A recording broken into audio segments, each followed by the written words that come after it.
அருட்பெரும் ஜோதி அருட்பெரும் ஜோதி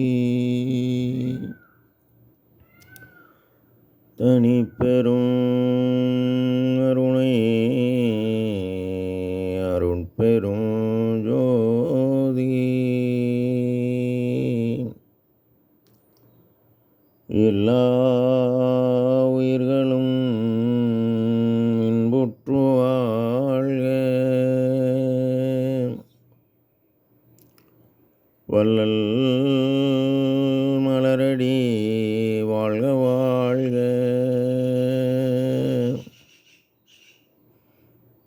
திருச்சிற்றம்பலம். அருட்பெருஞ்ஜோதி ஆண்டவரின் பரிபூர்ண அருளை பெற்ற அருட்பிரகாசம் பெருமானின் திருவடிகளை மனமளிமையால் போட்டி பணிகின்றேன் தயவுடன். நாம் செய்த செயலின் விளைவாக இன்ப துன்ப அனுபவங்கள் யாவும் வந்து கொண்டே உள்ளது.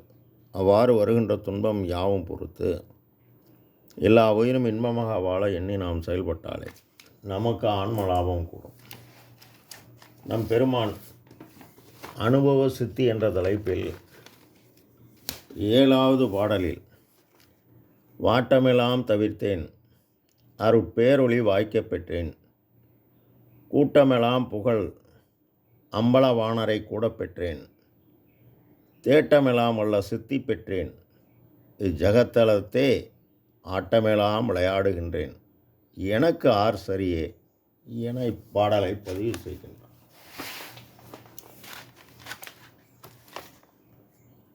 வாட்டமெல்லாம் தவிர்த்தேன். இந்த மனித தேகம் ஒன்று காற்றின் இயக்கமாகவும் இன்னொன்று அறிவு இயக்கமாகவும் உள்ளது. இந்த காற்றின் இயக்கம் அழியும், ஆனால் இந்த ஒளியின் இயக்கம் என்றும் அழியாது. ஒன்று காற்றின் இயக்கம் விதி என்பார்கள், ஒளி இயக்கத்தை மதி என்பார்கள். இதுவரை விதிக்கப்பட்டது விதி. அந்த விதிக்கப்பட்டதை மாற்றி புதுசாக ஒரு விதியை உண்டு செய்கின்றார் நம் பெருமான். என்ன என்றால், மரணத்தை வெல்லலாம். இதுதான் வாட்டமெல்லாம் தவிர்த்தேன். எவ்வாறு வெல்லலாம்? அதற்கு துறை இது, வழி இது, துணிவு இது, நீ செய்யும் முறை இது என்று நமக்கு வழி கூறுகிறார். மேலும் இந்த இல்லாமல் அருட்பெருஞ்சோதி ஆண்டவர் ஆதி அந்தம் தோற்றாத அருட்பெருஞ்சோதியர். அவர் பொது. அவர் எல்லா உயிருக்கும் உயிராகிய ஒளியை வழங்கி ஆன்மா என்ற பொதுவாகவும் உள்ளார். 3வது, அவரே எல்லா உயிருக்கும் உபகார கருவியாகிய பசியை வழங்கி எல்லா உயிருக்கும் பசு பொதுவாக உள்ளார். எனவே பொதுவை எது பொது, எந்த பொதுவை பிடித்தால் எந்த பொதுவை அடையலாம் என்பதை அறிந்து அழியாத ஆன்மா அழியாத இறைவனை அடையணும்.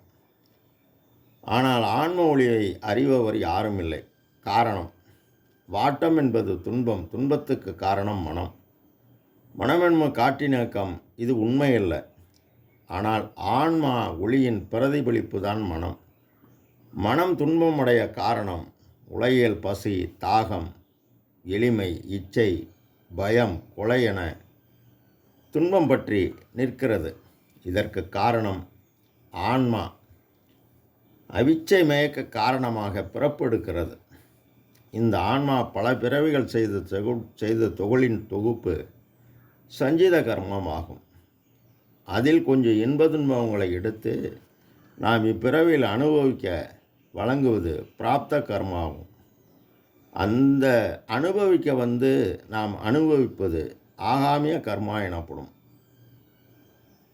ஆக பிறந்த ஆன்மா அவா பற்றி நிற்கிறது. அவா என்பது ஆன்மாவில் எழுகின்ற எண்ண அலை. அதை அடைய செயல்பாட்டுக்கு வருவது ஆசை. விருப்பம் நிறைவேறவில்லை எனில் வெறுப்பு. இதையெல்லாம் எப்போ செயல்படும் எனில் இல்வாழ்க்கை ஆரம்பமாகும் போதே அன்பு அரணாகவும் பண்பு பயனாகவும் மாறணும். அவ்வாறு மாறினால் வாட்டமெல்லாம் தவிர்த்தேன், அருள் ஒளி வாய்க்கப் பெற்றேன் என்கின்றார். அருள் என்பது கடவுளின் பேரறிவு, ஒளி என்பது அவர் இயங்கக்கூடிய காற்றாகிய பேராற்றல். ஆக தயவு பேராற்றலை பெற்றேன் என்கின்றார். அப்போ தயவு பேராற்றலை பெறும் பொழுது சாவதென்றும் பிறப்பதென்றும் சாற்றுகின்ற பெரும் பாவம் தன்னை எண்ணி நோவதொன்று புதிதல்ல என்றும் உள்ளதாம். இந்த நோவை நீக்கி மண்டிடை நடிப்போ நின்னாலே ஆகும், மற்ற இறைவரால் ஆவதென்று இல்லை, அந்தோ இச்சிறிய நாள் ஆவதென அந்த மரணமில்லா பெருவாழ்வை பெற்று விட்டார். கற்றேன் கருணை நெறி கற்றேன் சிற்றம்பல கல்வி கற்று கருணை நெறி உற்றேன், எக்காலமும் சாகாமல் உங்கும் ஒளி வடிவம் பெற்றேன் என்பார். கூட்டமெல்லாம் புகழ் அம்பலமானார் கூட பெற்றேன், தம்மை மருந்து அருளமுத உண்டு தேக்கும் தகவுடையார் திருக்கூட்டம் என்பார். மேலும் வாழையடி வாழையென வந்த திருக்கூட்ட மரபில் யான் ஒருவன் அன்றோ என்பார். உன்னவர் அன்பே சிவம் என்றனர். மனதாகிய காற்றினேக்கும் உண்டு தவமியற்றி தன்னுள் உள்ள தலைவனை சிற்சபையில் சிற்பசபா நாதராகவும் சிவகாம வள்ளியாகவும் ஆக யோகா அனுபவ காட்சி கண்டனர். இது பூர்வ ஞான சிதம்பரம். இவர்கள் எல்லாம் உள்ள இறைவனின் சக்தியை மற்றும் பெற்றனர். அந்த சக்தி 8 விதமான ஆற்றல், அற்றமா சித்து என்பார்கள். இவர்கள் இறைவனை காணாது அவரின் பேராற்றலை பெற்று போற்றும் திருக்கூட்டம். நம் பெருமான் அம்பலவானரை கூட பெற்றேன். நம் பெருமான் கூறுவது சமரச சுத்த சத்திய சன்மார்க்கம், அதாவது அறிவு மார்க்கம், ஒளி மார்க்கம். அந்த ஒளி மார்க்கத்தை நம் பெருமான் இறைவனால் வருவிக்க உற்று இறைவனை எல்லாவற்றையும் ஓதாது உணர்த்தியதால் இவர் கூறுவது கருணையே சிவம். கருணை என்பது காற்றின் இயக்கம், சிவம் என்பது ஒளி இயக்கம். எல்லா உயிரையும் தம் உயிர் போல் எண்ணி உள்ளே ஒத்து உரிமையுடையவராய் அந்த உயிரின் முதல் துன்பமாகிய பசியை நீ போக்க நீ செய்த பரோபகார செயலால் உனக்கு உபகார ஆற்றல் கூடும். இந்த பரோபகார செயலால் இந்த உலகத்தில் மனித பிறப்பை பெற்று கொண்டவர்கள் இந்த பிறப்பினால் அடையத்தக்க ஆன்மலாபத்தை காலமுள்ள போதே அறிந்து அடைய வேண்டும் என்பார் ஐயா. நீ பரோபகாரம் புறத்தேயும் அகத்தே தன் உள்ள தலைவனை காண தன் புருவமத்தில் நிறுத்தி கருணையும் சிவம் புறநென காட்சி பெறணும் என்பார் ஐயா.